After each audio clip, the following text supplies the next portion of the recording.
Hello students. तो अब तक हमने अभ्यास सागर के 8वें पाठ के अंतर्गत विशेषण व उसके भेद पढ़े। और जो जो हमने पढ़ा, देखिए, हमने पढ़ा विशेषण, विशेष्य, प्रविशेषण और विशेषण के भेद। ठीक है, तो विशेषण के भेद मुख्यतः कितने हैं? 4। कौन कौन से हैं? गुणवाचक विशेषण,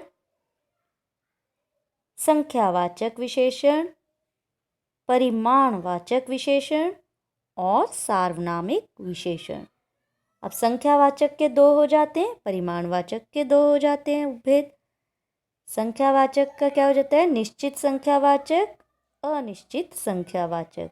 परिमाणवाचक का निश्चित परिमाणवाचक, अनिश्चित परिमाणवाचक। ठीक है, और सार्वनामिक विशेषण। अच्छा, कल तक हमने उचित मुहावरों का प्रयोग किया। तो आइए आज हम वाक्यांशों के लिए एक शब्द छानकर लिखें। ठीक है, तो वाक्यांशों के लिए एक शब्द यानी कि हम कम शब्दों में भी उस बात को कह सकते हैं। तो देखिए, जो पर्वतों की चढ़ाई करे, तो यहाँ पर पहले हमको ऑप्शन दिए हुए हैं, तो इसको पहले ध्यान दे लें आप कि क्या ऑप्शन दिए गए हैं। दुर्बोध, ईदगाह, पर्वतारोही, कलाकृति, चित्रकार, संगीतज्ञ। ठीक है, अब जो पर्वतों की चढ़ाई करे तो वो क्या होता है?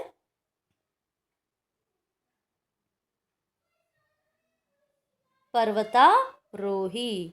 अब ये यहाँ से देखकर यहाँ लिखना है, तो गलती नहीं होनी चाहिए। ठीक है, और जो दूसरा है, जो चित्र बनाए, चित्रकार।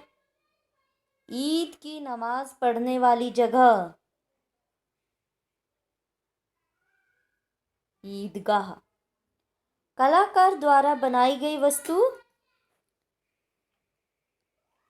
कलाकृति। जो कठिनाई से समझ में आए, दुर्बोध। है ना, जो मुश्किल से समझ में आता है ना, उसको दुर्बोध कहते हैं। जो संगीत का ज्ञाता हो, उसको कहते हैं संगीतज्ञ।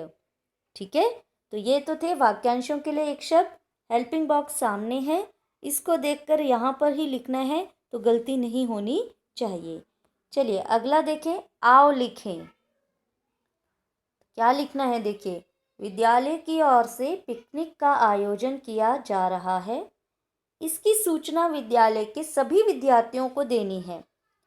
इस सूचना में शामिल किए जाने वाले बिंदुओं के बारे में सोचिए और सूचना लिखिए। आप देखते हैं कि नोटिस बोर्ड, आप देखते हो स्कूल में नोटिस बोर्ड लगा होता है, सूचना। तो कभी आप देखते हैं, आप सभी को सूचना दी जाती है कि डांस कंपटीशन है, कभी ड्राइंग कंपटीशन है, कभी कोई कंपटीशन, ऐसी दी जाती है ना सूचना, है ना। तो उसमें देखो हम कैसे लिखते हैं, ज़रूरी बात जो होती है केवल वो लिखते हैं कि देखो कौन सी कक्षा के लिए है, ठीक है, कब है, समय, दिन, है ना, ये लिखते हैं। और कितने लोग इसमें पार्टिसिपेट कर सकते हैं, ये हमने लिखा होता है नोटिस बोर्ड के ऊपर। ध्यान दिया हो कभी तो सूचना क्या है? ये नोटिस ही है। तो यहाँ देखिए किस तरह से लिखेंगे सूचना। एक प्रारूप यहाँ पर दे रखा है। विद्यालय का नाम आ जाता है सबसे ऊपर, फिर विषय है, किस विषय से संबंधित, जैसे आपका लिखा होता है नोटिस बोर्ड पे डांस कंपटीशन, ड्राइंग कंपटीशन, ऐसे लिखते हैं ना। फिर सभी विद्यार्थियों को, फिर यहाँ क्या लिखेंगे? सूचित किया जाता है ना। अब यहाँ पे क्या है? पिकनिक का आयोजन करना है, तो सभी विद्यार्थियों को सूचित किया जाता है ना, कि जो भी इच्छुक विद्यार्थी, सभी विद्यार्थियों को सूचित किया जाता है कि दिनांक इतने इतने को पिकनिक जाएगी। जो भी विद्यार्थी जाना चाहते हैं वो इतने दिनांक तक, ठीक है, जो भी है फीस जमा कर दें या अपने कक्षा अध्यापक को दे दें, या जो है माता पिता से अनुमति पत्र, है ना, नो ऑब्जेक्शन सर्टिफिकेट, तो वो लेके आए और अपने कक्षा अध्यापक को दे दें। और बाकी जानकारी के लिए अपने दूसरे टीचर का नाम कोई लिख दें, उनसे आप संपर्क करें। ठीक है, और अंत में यहाँ पे किसके द्वारा दी जाती है सूचना, क्योंकि स्कूल की है तो प्रधानाचार्य होते हैं, प्रधानाचार्य उनका नाम लिखा जाता है। ठीक है, तो आइए एक प्रारूप हम देख लेते हैं। ये तो था 16वें प्रश्न का उत्तर। ये तो आप कर ही लेंगे आसानी से, है ना, कोई मुश्किल नहीं है।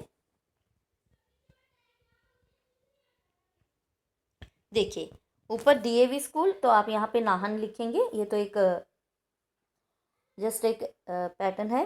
पिकनिक के संदर्भ में, विषय आ गया आपका पिकनिक के संदर्भ में।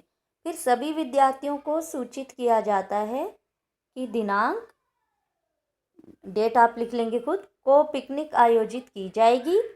जो भी छात्र इस पिकनिक में जाना चाहते हैं वे स्कूल डायरी की पृष्ठ संख्या 53 की सहमति फॉर्म पर अपने अभिभावक के हस्ताक्षर करवाकर दिनांक, फिर डेट लिख देंगे, तक अपने अपने कक्षा अध्यापक को दे दें। अधिक जानकारी के लिए पिकनिक संयोजक श्री रामेश्वर पांडे सर से संपर्क करें, या कोई भी सर लिख दें आप। यहाँ पे प्रधानाचार्य लिखा हुआ है, नाम ये लिखा है तो आप प्रधानाचार्य लिखें, क्योंकि जो मेल होते हैं उनके लिए प्रधानाचार्य लिखा जाता है, फीमेल के लिए प्रधानाचार्या लिखा जाता है। ठीक है, तो प्रधानाचार्य और अपने प्रधानाचार्य का आप यहाँ पर नाम लिख दें। तो ये आपका प्रारूप आपके सामने है। ठीक है, तो आप स्वयं इसे लिखें, अपने शब्दों में लिखें, वो ज़्यादा बेहतर रहेगा।